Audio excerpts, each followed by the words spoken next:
Teachers often spend hours adapting one lesson for students with different needs. The problem is that they usually discover where students are confused only after class begins. This is LessonLens. One lesson, every learner. LessonLens is a pre-teaching stress test for inclusive classrooms. A teacher can upload a PDF, docx, PowerPoint, text file, or paste a lesson. For this demo, I'm using the included Grade 5 photosynthesis lesson. Instead of immediately generating worksheets, GPT 5.6 first analyzes the lesson. It creates an editable lesson profile, subject, grade, learning objective, key concepts, vocabulary, prerequisites, reading level, duration, and summary. It also evaluates accessibility before anything is generated. Here, GPT 5.6 scores reading complexity, vocabulary difficulty, instruction clarity, accessibility, visual support, and engagement, then gives practical recommendations. The teacher stays in control. They can edit any field before moving forward. Now, GPT 5.6 generates a differentiated classroom package from that one lesson.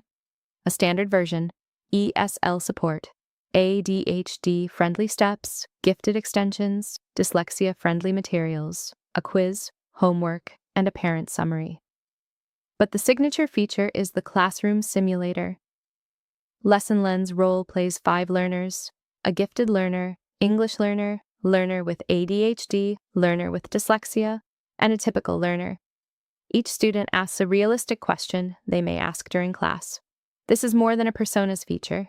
GPT 5.6 identifies the exact lesson concept that caused the likely confusion, explains why that learner may pause, and recommends a concrete source lesson fix. When the teacher approves a fix, LessonLens selectively refreshes only the affected materials. It does not regenerate the entire package. That makes this a teaching improvement workflow, not a generic content generator. Technically, GPT 5.6 is used for structured lesson analysis, accessibility reasoning, differentiated content generation, evidence-linked learner simulation, and targeted lesson fixes. The app validates every model response with typed contracts and tests that each learner risk is traceable to the source lesson. I used codecs throughout the build to structure the Next.js application, create the typed API routes and validation layer, design the interface, build the evaluation tests, and deploy the app. LessonLens helps teachers replace an estimated 2 to 4 hours of differentiation prep each week and catch confusion before class starts. LessonLens, one lesson, every learner.